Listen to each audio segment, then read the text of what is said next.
Back on MorningLine, our final segment this morning. John Vile with us from MTSU, talking, as you see, presidential politics, the debate, and everything else. And it's always good to have you on. You're just a nice, easygoing guy. I enjoy being here. Like having you on. Let's go to Fran. Fran, good morning. Good morning, Nick. How you doing this morning? Good, Fran. What's on your mind?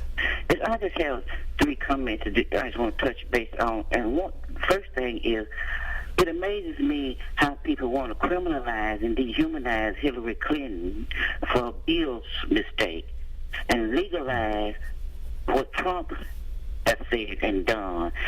That's one thing. And then one more thing I want to touch base on is Trump talks about Bill Clinton's immorality. When you look at it, Bill Clinton only has 1 living wife and 1 family. Trump has 3 living wives and 3 families. And one more thing I want to touch base on. I don't remember what the man's name was when President Obama got his second term. The Republicans stood on TV and said that they would not pay anything that the president put on the table, and they didn't. Do you think this now they are reaping what they sowed? The reason why the Republican Party is split the way it is? And you just touch base. I mean, what do you think about that? Okay, thank you for your call. Well, what do you think? The Republican Party is certainly split right now. I mean, they've been an opposition party, and she's right. Pretty much the day after Obama was elected, the Republicans said, we're going to do our best to make sure this is his his only term. And many of them are portraying this election as though it were Obama's 3rd term, and that's probably a pretty good strategy. If nothing else, when somebody's been there for 8 years, you want change. You want something a little bit different. Doesn't that often happen? Not always, but after a 2-term cycles in elections, they come up. And I think the Republicans recognize this was their shot, especially against a flawed candidate like Hillary. Yes. And that's why so many in the establishment, we said it earlier, was so frustrated that the one Republican candidate that was nominated is the one that can't beat Hillary Clinton. Clinton. Negatives. Yeah. Highest negatives, equal to Hillary. Yes. Let's go next to Tony. Hi, Tony. Good morning, Nick. Good morning, Tony. Thank you for taking the call. First of all, Nick, I got respect for the election cycle, but it's really confusing this year, more so. Now, the other night during the debate, I'm a black male. I'm a correction officer. If I'd have walked behind a lady like that, touted, and acted like a straight fool and a thug, I'd be in jail. They should have had security on that stage to protect them people, that lady. And this man acted just like he'd been locked up. He acted like a straight thug. I ain't never seen no man on TV act the biggest fool in my life like that. Well, when they both came out, and thank you, Tony, they didn't shake hands at the beginning. They did at the end. They did. But I think I know at one point, there was a point where Hillary was going over talking to the crowd, and Donald kind of was looming over her shoulder. He was. But he was pacing about, and that didn't really bother me, but that's what he perceived, the behavior on the stage. I think I told you earlier that after Trump made the comment about Muslims needing to report on people, one apparently emailed that he saw a thug on TV about ready to assault a woman. As they look at that. Yeah, you take different things away from a debate when you see them walking around. And by the way, that was a town hall setting. That was the only one. The final debate on the 19th in Las Vegas will be similar in format to the first one. I believe that's right. Okay, let's go next to Jerry. Hi, Jerry. Hey, Nick. Good morning. Good morning. Hey, Nick, I wanted to say real quick, it's my recollection during the Democratic primaries when Hillary was against Obama, her words that year were, if I'm elected, I will dismantle NAFTA. Obama retorted and said, well, if I win, I will restructure NAFTA. And 1 week after he won, his words were, I will not touch NAFTA. Now, I call that a total about-face. And you were asking your caller earlier about that WikiLeaks, which was the most severe one, according to that person. They should all come out and say the one that was severe was the fact that she said to the corporatists, I want open borders and I want open trade. The bottom line is right now, like the line from the Mel Gibson movie, unfortunately, we may not have the luxury of our morals, at least right now. We've got to rebuild the manufacturing base in this country, and if we don't, it's over, Nick. And that is why Trump his own party doesn't like him, is because the extreme right, the free traders, they see him shaking their money tree, and they don't want it. And that's my catchphrase this year. What's wrong with our country? It's the free traders versus the freeloaders, and the rest of us are caught right in the middle, and we're getting ripped up by both of those entitled groups that feel entitled. Now, Trump is the only one that is talking about trade, and brother, if we don't get there, it's over, and all this other stuff is a bunch of noise. And that's my opinion. Hey, thank you, Jerry. I mean, that's certainly one of the points that Donald definitely talks about. He's constantly saying how we've got these lousy deals, China, Mexico, and he's going to put a stop to that and try to force manufacturers to stay here. And that's one of his siren calls. It's interesting. You know, I know one of the earlier callers referred to Trump as a conservative. This really is a departure. You know, for many, many years, Republicans have been the party of free trade. Right. Well, and this is one thing I've said. To me, Donald Trump is not a true Republican. He's definitely not.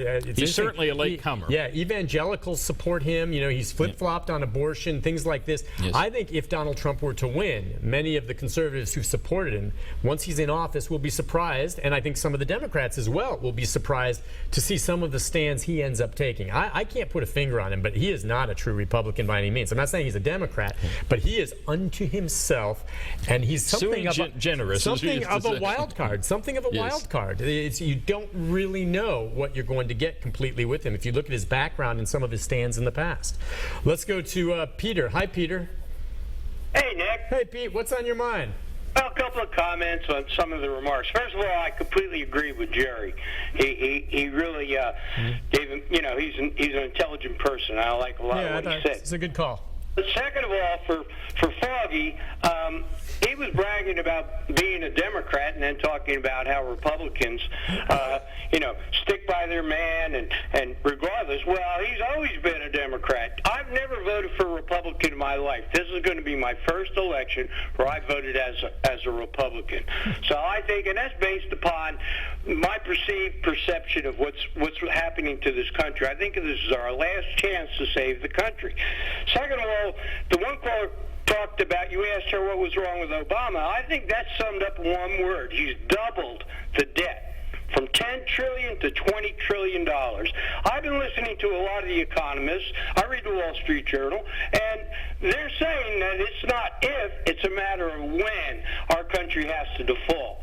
I think that's the real issue in this election. As for what party he belongs to, I think he's a populist myself, and you know that's appealing to me as a student of history.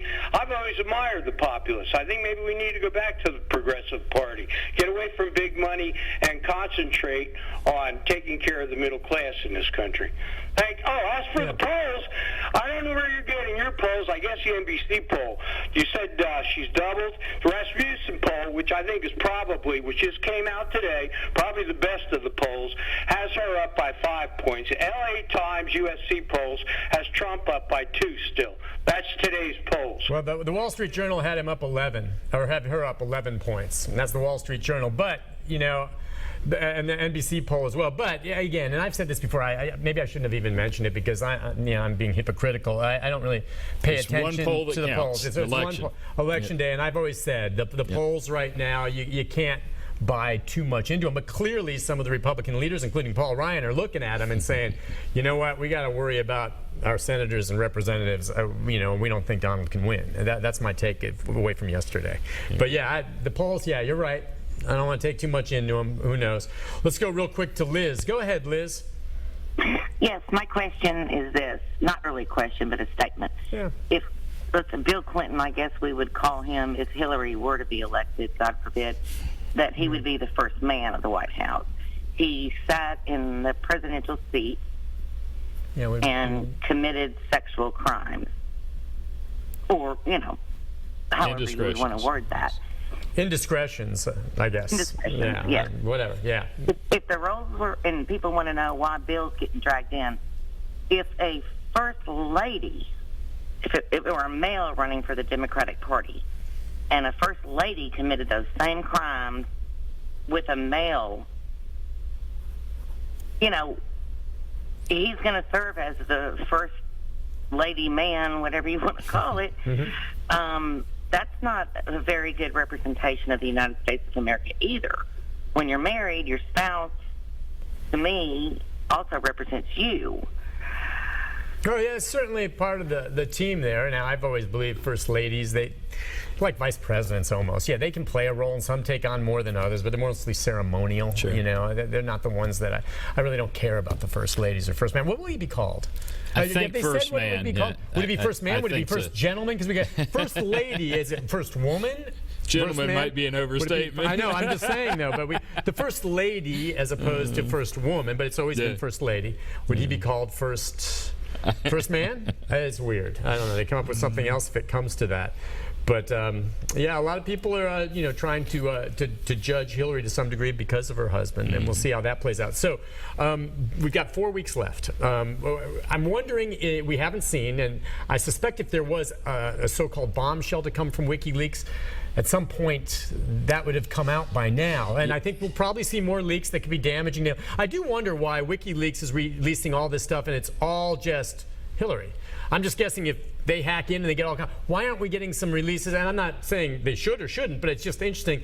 It seems like WikiLeaks, and if the Russians are involved with some of these hacking, are in this together to get Hillary out and get Trump elected. Why is WikiLeaks only releasing stuff with regard to Hillary? When she was Secretary of State, she wanted to prosecute Assange. Okay, so maybe he's got an axe to grind with her. And again, maybe he doesn't have anything on Trump. But I think we'll probably see more from WikiLeaks. But if there was a bombshell, we would have seen it by now. I think almost without a doubt, likely later this week, at some point, there's going to be more video leaked with Trump. I mean, you know it's out there. Well, there's already a lot of audio with the Howard Stern. You know, none of this is terribly inconsistent with what we already knew. Now, the Howard Stern stuff was live and on the air, correct? Yeah, but it's radio, right, rather than TV. But it was radio, so yes. how that turns out. But we'll see more, and whether that's the fact. What is it, as we just wrap things up, if there's one thing you could say that maybe could turn things around for Trump, besides a bombshell that takes Hillary down, what would it be?